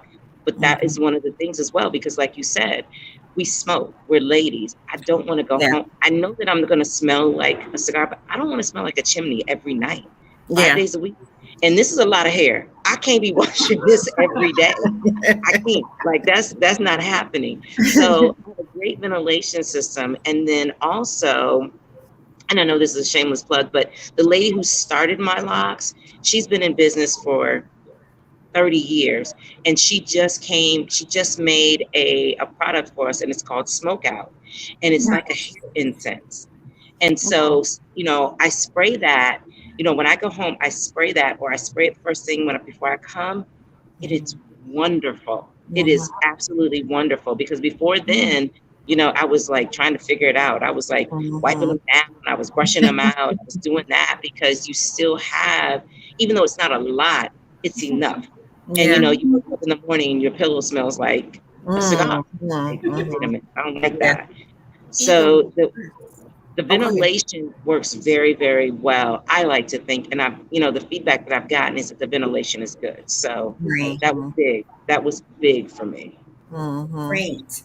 I'm gonna talk to you about that hair product, Ursula, because I've used it even to this day, not as often. When I was younger and I bartended, and cigarettes were still allowed in places, my hair was even longer, so that was a mess. I used to just Febreze. I would Febreze my hair, because if I'm working all weekend, I'm not gonna keep washing my hair. No, but if you got something healthier for hair, I'm here for it. I do. I have a product, and it literally we got it. She debuted it in Jacksonville at the Jacksonville Cigar Festival, and we got our products, we got our shipment Friday. So I'm super excited, and the people who are here love it. They love it. It just, it's very concentrated, and it works. And there's been some other products out there, some people have come to us, but it's either it dries your hair out, or it leaves it too oily, and then you got buildup. And like I said, this lady, I trust her. She started my locks. She's been doing this. She has locks. She's been doing this for 30 years. And so when she created her product, I knew that it was going to be a good product, because she's created other products that I absolutely love. So we've got something new. It's, it's very new. So far the reviews are great. We'll see how it does in the lounge, but we got it. Well, we're going to have to get her on the show, on another Sisters of the Leaf show, because I'm sure that's a product that many of the women, even the guys would use it. Yeah. Hey, can I have a question. I know Casey touched on it a little bit, but let's talk about location, because to me that's interesting, right? Like when you guys were, you're creating your lounge, or you thought about opening, how did that how was the location? Well, how did you guys decide, like, okay, this is where I want to be? Go, Ursula. Okay, so my challenge was Ybor City, Tampa, Florida. It's Yes. Cigar City. It is the cigar Yes. capital of Florida. So my challenge was definitely that. And I knew that being in Ybor City was not an option for me. One, trying to get a space there, lease a space there, it's super, super expensive. And the competition is extremely strong. I mean, I've got JC Newman, I've got Arturo Fuente. They're all right here. So coming kind of south of the city, so it's still in the county, but we have these suburbs, Riverview, Brandon, Apollo Beach, Ruskin. Okay. There was nothing out here when I first started looking. And so I knew that being in the Riverview area was what I wanted. I'm right on the cusp of Tampa and a city called Riverview. When I looked, there was nothing out here. Last September, Cigar International opened a superstore. And I was like, oh my God, I'm dead in the water. But, you know, we just provide different atmospheres. That's big, it's commercial, their outdoor space is great. Here, it's more of a lounge feel. It's more like you're at home. We've got comfortable sofas and reclining, recliners, and it has been great. So, you know, I'm finding that even when people finally hear about us and they're saying, hey, I didn't know you were there, the ode to where we are is that for this area that is growing by leaps and bounds, people are excited that they don't have to drive 45 minutes into Ybor City and then, you know, have a couple drinks and, oh, I got to stop myself because I got a 45-minute drive home. Here, it's like 15 minutes and they're right down the street. It's pretty accessible by a couple of major throughways. And so location was everything. That was one of the first biggest challenges for me was where do we go? Where do we put this? Where's the demographics that's going to support a lounge? Not just because we're the newest thing on the market, but because it's long-term. Location was everything. Right, right. I think that's so important. What about you, Anna? It was quite a challenge for me too. And here in California, Orange it's not like oh, I like this building, I want to open a cigar lounge. First of all, landlord has to let you do that, and it's very non-smoking environment. You know, like a couple of Not cities, so friendly. Yes, it's not smoking friendly. Like area where I live, there's a big cities like which is Dana Point and Berlin Del Mar. It's smoking. Well, right now we're in a strip mall, and so we're looking for a second location to be standalone because we did have challenges with our neighbors. But once we got our permits and licenses, it's like, what really can you do? I mean, and that's why ventilation is so important as well, out of respect for them. But location, that was one of the reasons why we flipped this location into a cigar lounge, was because we're on a major street. I don't know if you ever heard of Tara Boulevard, but everybody and their mother comes through here. And then we have a huge raceway that has NASCAR right down the street. And there's traffic, like rush hour traffic is ridiculous. And so this is a nice pit stop for everybody. So that's why it worked out so well to flip this into, you know, the shop. We're on the main street too, which is also make it really nice. Like our neighbors are coffee shop, She has restaurants here. literally like next door. You step out, you have the food, and we have outside. When I saw the possibility that I can build outside, which is in California, it's very hard to find. Lounge with a big outside patio. My patio for the lounge, I mean, it's a decent size, so people can eat there, like have their like own barbecue and stuff. So I'm very happy with this location. It's a little gem, hidden gem. I didn't even know that this is. I didn't know. Okay, so you guys, I've been living in California forever, right? I didn't even know. I know Placentia, but I didn't know, what is this considered? Like Old Town Placentia? This is Old Town Placentia. I didn't know this was here. And all the buildings are over 100 years old. So and it's like, oh my God, I need to go visit. Oh my God, it's like a whole different city here. And the city has great plans on developing. So right behind my building, they put in the Metrolink station. So basically, you can jump on the train and it will bring you all the way up here. You get out, have a cigar, and go to San Diego. That's nice.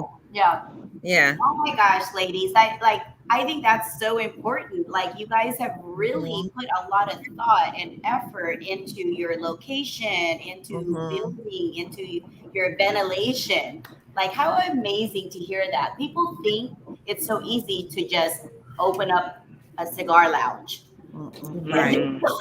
I bet we all thought so too at the very beginning, and then when you dive in it, it's like, oh shit! I have blood pressure now from Yeah. So I have a question for you ladies, because Arlene touched on it a little bit. You know, we talked about location, we talked about those humidors and the focuses and everything like that. And we all hear the stories. And I'm not asking, if you want to throw a number out there, feel free, but I'm not asking about your pockets. But of course, you guys set up your business and you have this amount, right? Like, we're going to get this done with this amount of money. We got this. And then all of a sudden that budget is like click, click, click, click. What, like, how much did you exceed your budgets by? Like, you set a budget and then it went here. Because I've never heard anybody for a cigar lounge say they came in under budget. Even if it's just a percentage. I don't have to be a dollar number. Cigar launch, any business. You set the budget and you're trying to be very pessimistic. You got to be extra pessimistic. Let me I can say for me, so we signed the lease for our building in December of last year, and COVID kind of shut everything down. And so we had a quote for what it was going to be. And we were like, okay, good. We're close to budget. Then when COVID, released everything, it was the labor, it was the cost of the materials, it was the build out that was a delay. And we probably are close to double what our budget was. Yeah. And that was difficult. Yeah. We are close to double. We doubled our budget just to do. And I didn't have a whole lot of build out because my space was pretty open. But, it's all the little things. We built out a bar. We needed to get the right ventilation, and we have a drop ceiling. And then above there's still another 6 feet. So we had to make sure a restaurant next to me. And so we had to make sure that we had the proper insulation, and even just something as simple as the plumbing. It was like, 3 or 4 weeks before we could even get someone in the door to do it. Yeah. So knowing exactly what we needed, it may have been something simple. It was even getting someone in the door to get that done. It was crazy. It was crazy. As you build, you figure out more. Like with the plumbing. I thought it's going to be easy, just throw the pipe. But when we come, what was the closest spot to plug in water? It was, and those type of things you will never find out. You walk into the building, you do little, look at, okay, I like it, walk through. But as you start building, that's where all this, all the crap comes up. I agree with Ursula. It was like, you don't know, and Anna, you don't know what you're facing until you open up a wall or whatever. Exactly. But I would say we doubled our budget, and every day it changes. Like I said, we still have a whole 3 weeks to open, and every day it's like it increases because you constantly find something, and it's the little things, and also the inventory, so yeah. I would say Sevier, for you, because we went through this, it was like, okay, let's wait for this, okay, let's wait for that, okay, wait a minute, we need this. And finally we just had to cut the cord and say, you know what, open doors. Open the door. Let's see what happens, and let's see what comes. And even now, we're still waiting on signs. We're still waiting on our signage outside. So we got those little pop-up banners that we were doing for our pop-ups. We put it outside every day because y'all know we're here. But we're still waiting on our official signage to come, because the labor, and I don't know about everywhere, but the labor here in Florida, even finding people to do it is ridiculous. It's crazy. So I say to you, open those doors, honey. Let them come and figure it out. I wanted to open up last month, but we're traveling and we don't have anyone. Of course, it's just, us. So we didn't have anyone. So we was like, you know what? Let's just wait till we finish traveling in November. And then that way we're settled, we're stable, we're not going anywhere, and we can work, we can work. So, but I've been wanting to open up because I'm over it at this point. That's what we were. We were like, okay, we done. To some TV, look, we have a hole in the wall right here now because ladies, I really quick, I know Louis got a couple of questions. Can you all shoot me a message, or Arlene, can you shoot me a message so that I have everybody's Instagram handles? There are people on social media that are like, what's the Instagram handle? We need to follow these ladies. Yes. So send me those so I can post them before we're done, please. Okay. You want to put it in the chat? Yeah, that's perfect. Okay. And we've got a question from Don Hill. He asked if the women cigar shop owners have separate men's and women's restrooms. Yes. Yes. That was one of the things that it depends on what's the square footage of your spaces. If it's certain number like square footage, they don't require it. But I think it's a requirement when you go through the planning department. Mm-hmm. Yeah. I think it's also by occupancy. Correct. Yes. Yeah. So, but it has to be separated, or no, it's just the number of restrooms. Number of restrooms. It's up to you if you want to separate them. I see. Because I see more and more businesses with, unisex. Yeah, unisex. Yeah, ours is unisex. I thought that was interesting. Yeah. When I came into this space, it had one bathroom, and I was adamant, we are building another bathroom. We need to have ladies and men separated for obvious reasons. Yeah. We were like, no. We're building. Well, not for nothing. I've been to plenty of women's bathrooms. I'd rather use the men's bathroom sometimes. Okay. Say that again. I'm devastated sometimes. It's like the trash is right there. Did you not see the trash? Say that again. Oh my gosh. So I have a follow-up question to the budget. I'm always about business, and so with the tenant improvement budgets that you guys had, obviously, most of the times we exceed that. Plus the inventory. Now, a lot of cigar lounges that I've talked to don't set aside a marketing budget. And the marketing budget moving forward after you've opened the doors is so important. Mm-hmm. You can have events at your shop. You can do everything. Social media is a major factor in that. But you still have to have a marketing budget. And I don't know, what are your plans with respect to that, getting your name out there outside of just social media? Or what have you done? Well, I'm old school. I used to work in the music business. And so I'm like, grassroots marketing. I'm like I believe in flyers. I believe because everybody doesn't do social media. Mm-hmm. And besides, the good thing about the cigar industry is it's a following you have. It's clicks. My husband's a biker. I have a pretty big following, whatever. So it's like, but everybody doesn't have that outlet. So It's important to get in front of people's faces. People like that communication, that one-on-one personal. So the networking, like all the cigar lounges here are very supportive of each other. So we move around, we network with each other. And so the good thing about it, everyone moves around to different locations. So that's great. It's easy here. That's great because it's not like that in a lot of cities. I find that a lot of cigar lounges in various cities throughout the nation are not very supportive of one another. They're very competitive. And that makes it difficult for the community as a whole, because then the community as a consumer feels obligated to just go to one cigar lounge. Yeah.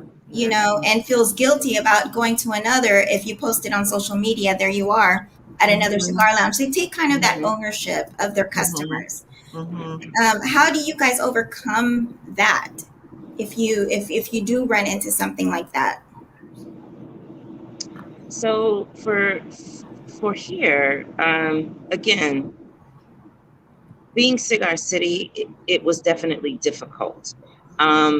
We have, I like to say that we have a really close knit when it comes to the minority cigar lounges here in Tampa. There's only 3, and we support each other. As a matter of fact, if you look on my Instagram, Friday night, the other 2 lounge owners for the minority lounge, they were here and we posted.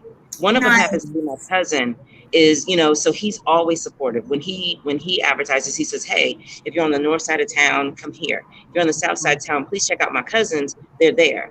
And I do the same. I support them in any advertisement that I do, be it at a pop-up, be it flyers, be it someone calling saying, "Hey, I'm on this side of town."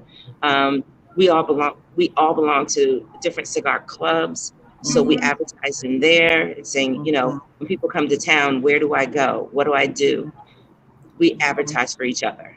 Love that. Yeah. And that's amazing. Oh, I know in Atlanta, Sevier, you guys have, I mean, it's a saturated market with respect to cigar lounges, especially Black-owned cigar lounges. Yeah. So how do you overcome that? When I tell you the amount of support that we have received, I mean, we've had some of the biggest lounges and even the smaller ones reach out to actually me and say, let's sit down. I want to help you. I have maybe 5 mentors who took time out of their day and sat down and want to see us succeed. So I don't know about, but Atlanta's cigar market or cigar industry is like phenomenal. I mean, and the funny thing about it is that you'll have people that go to one lounge and maybe 5 people will branch off and get their own cigar lounges. And there's so much support. There's so much support through that. Wow. Yeah. Wow. Yeah. That's amazing. And that's beautiful that you have that there. You know, that's a sense of community. Anna, do you find that in Orange County? Competition, I wouldn't say it's like that, you know, but as Ursula mentioned, so, you know, for me still, I'm sending a lot of people like to the lounge where I used to work, you know, if they travel in, let's say, South North Orange County, I always recommend, and I give the recommendation, at least this is how I see it, but I'm sure there's like, and I had a couple of incidents, you know, where people are not talking nicely about my lounge, which is, I mean, we're close. So, but you know what? I learned how to ignore it and just like distance from that, so it doesn't bother me. But you know, so interesting. Like, who actually? There's a Maximar. They're like, it's one of the biggest, I think, in California. They're huge. I think in the U.S. they have their inventory is crazy, and they have a little lounge, but no one can beat their prices. But those guys, they were very supportive. Nice. And they big boys. Who I am compared to? They're like sons. Yes. Oh, I know who you're talking about. Yes, they have amazing prices. Amazing prices. They have their lounge, but they come here to my soft opening. You know, they're very supportive and like, hey, girl, anything you need, like advice or just, you know, I was impressed. Yeah, but it's not like everybody does that. So no, no, you're but right. I think, you know, in my opinion, there's a clientele for everybody. Yes. You're right. When people get in butt hurt, it means they just don't have enough confidence in themselves. Right. I mean, there's so many cigars, and to fight over like and being jealous. I've seen like my clients going here and there, and I always support, and they come and say, hey, Anna, we like this. Oh, you should come check this place out. You know, it's because I have confidence in myself, who I am, and this is another thing. People also come in because of you. Right. Yeah. The relationships. Yeah. Right. Yes. You know, this is very cool. I mean, this lounge, like for example, I don't know if they open next door to me, right? Pretty much the same selection of cigars. Yeah. I mean, it can vary, right? But it's all about the experience. It's an experience, yeah. Give them exactly. Yeah. The comfortability. Arms, you know, did you welcome them with open arms, you know, or did you just ignore them? You know, that's important to me as a customer. Absolutely. Yeah. I think that's something that we tend to do better, right? Women, is whether it's the natural nurturing or what have you, but if you are not like, oh, I just decided to get a job, I'm a manager at a cigar shop. But if you are a cigar smoker, it's, you know the customer experience that you desire. Right. And I think as an owner, you know, it seems that the women I know that are owning salon shops, they are providing that experience, and they're concerned about the experience that their customers walk away with. Now, Louis touched on marketing. What have you guys done in terms of marketing with events, like whether it is manufacturer events, events of your own creation, the thoughts of eventually, let me do my fancy event, whatever it may be. Because those are also things to think about when you're talking about marketing. It's a great way of marketing. It's very time and energy consuming, but the outcome that you're getting out of it, it's amazing. I was so proud when Casa Cuevas, I'm sure you guys know this brand, they decided to make their official launch for the West Coast at my lounge. Yeah. That's exciting. Congratulations. Congratulations. Yes. Here, and it was just amazing, and for me being like on the market just for few months and having those type of events, great recognition. Got to see great people. They flew in here from Florida, did great support, box signing, and people loved it. And they're such a humble family. Absolutely. But they brought in quite a few people. I was here also, and oh my gosh, it was intimate, but it was so meaningful. Right. Oh, that's awesome. Yeah. I think that's why from that, right? Severe, from that, it, word of mouth, like you guys are saying, it, we probably told 10 more other people, each of us, to say, hey, my gosh, Casa Cuevas is wonderful, but La Biblioteca is here and they're open. Yeah, you make it some sort of a statement. Yeah. But another thing, what I noticed, and it's just from my own experience, you can do too many events. I'm focusing on the quality of it because then it's nothing special. Yeah. Right. Right. Oh, we have an event like every other week. Ladies. Right. Look, I feel like we have 2 more hours to go. We are at almost 2 hours of a show. It went by that quick. Wow. We will make sure that you ladies stay connected. We'll make sure that we do that for you ladies. And like I said, if you have questions, we all are resources for you. Arlene's got some amazing connections. My background is in marketing. So ladies, take advantage. And then what are your final thoughts? Give us your final thoughts for the show today. Let's start with you, Ursula. Takeaways. I am honored and humbled anytime anyone walks in that door. They come in, I want them to have a great experience, and I want them to leave here saying, I'm coming back. And I think also knowing now that some of the struggles that I went through was not isolated to me, to this lounge, that, they're out there. And just being, providing probably the best customer service, the best experience is absolutely wonderful. I think, like you touched on before, there's a ton of cigars out there. We can't carry them all. I don't have that kind of humidor, but giving a good variety, great customer service, and a great experience, I think will be the key to longevity and supporting each other. I before I opened this, I was in Atlanta. I go to all the cigar lounges. I try to go to a lot of cigar lounges. Sevier, I can't wait till yours opens. When I come back to Atlanta, I'm coming. Please, I used to live in California. When I come out to California, I'm coming. Just knowing that we're here and that we support each other, I think to me is probably one of the best things that's out there. And it's humbling, and I'm grateful. Every day I'm grateful. And I want to say thank you, ladies. You guys are amazing. And keep struggling, keep striving, keep going, keep doing. And if there's anything that I can do here, please let me know. I'm here. Awesome. Thank you. What about you, Miss Cevere? I am just honored and pleased to be amongst women in this industry because I never saw this before.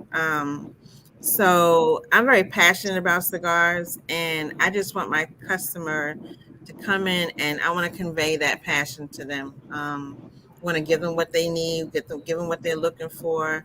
And I just look forward to my opening day and many, many, many, many years to come. Thank you. Yeah. And Miss Anna? Oh my God! Like no thoughts, just like emotions. Honestly, Well, first of all, I'm so thankful just being here, and it's my first. I didn't know it's my first time on a podcast, and I do podcasts.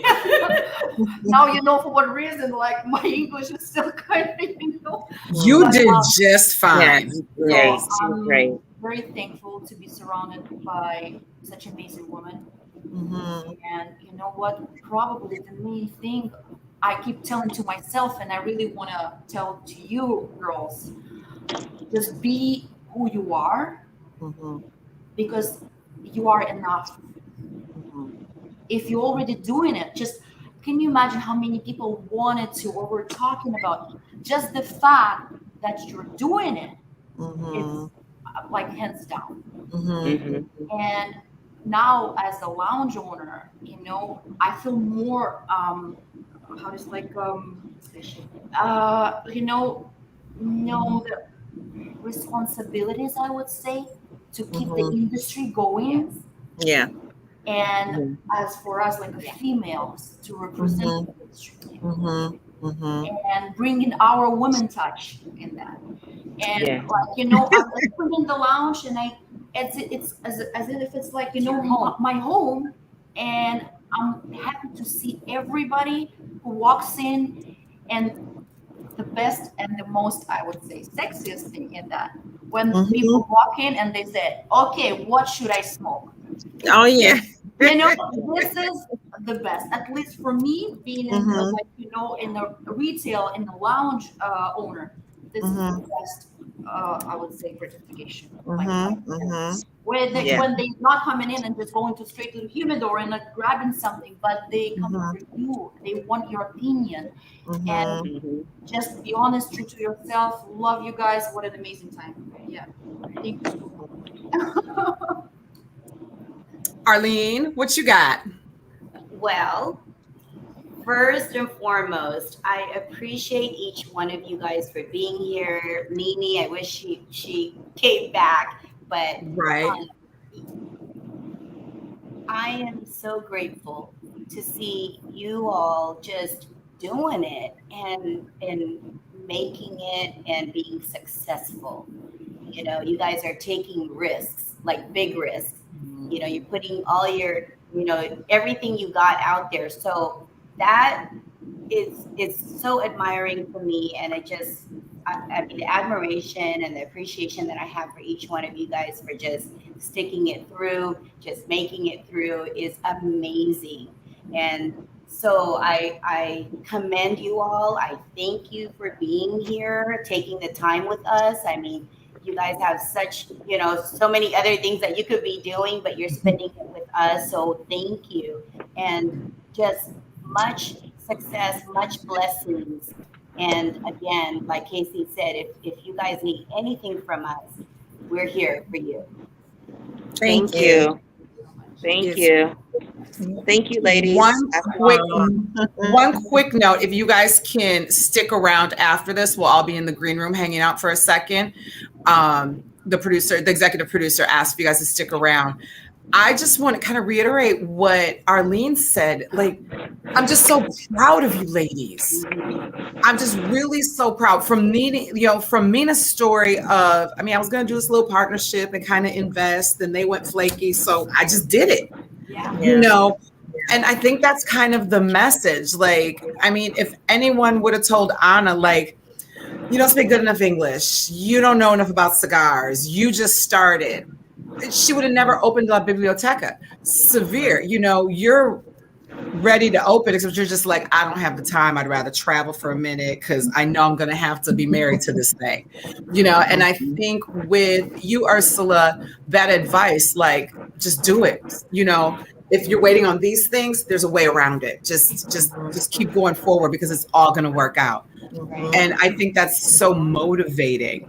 And because I've talked to you women, I know the different budgets the women worked on. It's not public knowledge, but if somebody wants to do it, they can do it. You got to put that elbow grease in. Yes. So that's my thing. Louis, Michael, where are you? You guys are hanging from the rafters. They wanted to come say hi real quick. Hey, ladies, how you guys doing? Just real quick from me. Obviously, first and foremost, we really appreciate you guys attending, and we know that you had things that you probably could have been doing other than spending the time with us. So we're very appreciative of that. The other thing I wanted to say is that I wanted to make sure that I extended to you. Don't be shy to come on board and support these ladies on what they're doing, whether you're a part of the cast at that point or not. It's extremely important to me to see you guys do the fellowship, moving forward. And that's basically what I wanted to share with you. You're always invited to come on, and if you're going to come on, whether via Facebook and or Instagram or what have you, YouTube, please come and enjoy, and let everybody know about what's good live and unfiltered. Louis. I just wanted to say thank you so much, first and foremost, to all the ladies that came on. Thank you for your time, and much success to your businesses. And when we do, we'll be in Tampa with Arlene and Casey come December, and we'll come visit you, Ursula. Atlanta, we'll be out there to visit you, Cevere, and then Anna, of course. We got to come back to LA. That was our home for about 8 years, and so we're looking forward to that. I also wanted to say, Anna, I was following you on social media for a very long time, and I mean, so it's almost like a fan crush for me. Yeah. I didn't realize that was her. Yeah, it's her. The pictures are gorgeous. Amazing. And ladies, let's continue to support one another.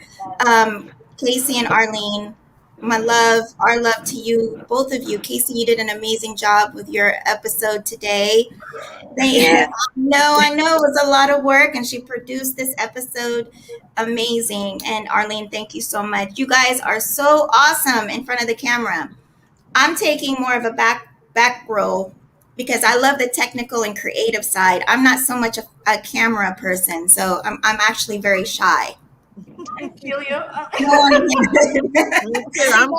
Look, Lou and Michael does a lot in the background. They help us to connect with people out there. They create content. I mean, there's a lot, and we're learning a lot about producing and just having a meaningful podcast and show. So thank you guys. But let's talk about our next show and who we have. Oh, Michael, you're on mute. Yeah. Mute. You're on mute. I got it. Actually, I'm going to talk you guys because the thing is this. Like Louis said, she is shy, and based on the Instagram and Facebook, you probably wouldn't think so. But when it comes down to our business, she is a face. It's prettier than mine. And so, I'm with all of that. But what we want to do is we want to, give, the reins to Arlene and Casey to be more creative in regards to some of the things we're going to be doing and people we're going to be having on board. So with that, I'm going to actually bounce it back to you, Arlene, and to you also, Casey. And I'm going back on mute. Bye, Michael. Michael. Arlene, I guess that means you get to tell us about the next guest. Yeah, this is our next episode. Episode 11 is yours. So episode 11 is mine. It's ours. It's your production. You're producing that show. Man, we are excited about the next episode, episode 11. Like Lou said, I think our next guest is actually, is she still on? I don't know if she's still on. I'm commenting, but as we get closer to Thanksgiving, we have so much to be grateful for. So our next episode is going to be about just being grateful for everything and just being blessed. And so what better way to start our Thanksgiving by having Cynthia Fuente on our next I lost them. Uh-oh. Yes. You okay over there, Ursula? Well, she's running her shop by herself. Oh, okay. no. The customer and then the phone. Did she fall? But yes, so we have Cynthia Fuente coming November the 14th. So please we'll get some information out right away because we really want you guys to invite people to, bring in the questions. We want to bombard Cynthia with all kinds of questions, and we just we want to hear from Cynthia and everything that she's grateful for and that she's blessed with, as well as all of us. So I mean, just amazing to bring these people, bring you all, bring us together and talk about such positive, everything positive in the industry. So yes, it just overwhelms me, and I'm really happy and passionate about everything that you guys are doing, and I just feel like I'm a big part of it. You are. Well, and I think, and Cynthia's going to be amazing. And I don't know if you ladies caught her comments because you were talking and interviewing, but Cynthia was like, I've got shops to visit. So I know Ursula, is right around the corner in Tampa from her. So Ursula, I think Ursula's going to get some eyes put on her shortly. But, and those are the connections that we're trying to encourage for just folks in the industry, right? Because you just don't know what the connections are and who can help who and who can, get money together, and that's the beautiful thing. And that's what we try to do, is just bring everybody together. So, I mean, again, ladies, thank you. Thank you. Thank you. Thank you, Lou. Thank you. All right. So we'll see everybody on the 14th. Good job. Was good. Bye. Bye. Bye, Sevier.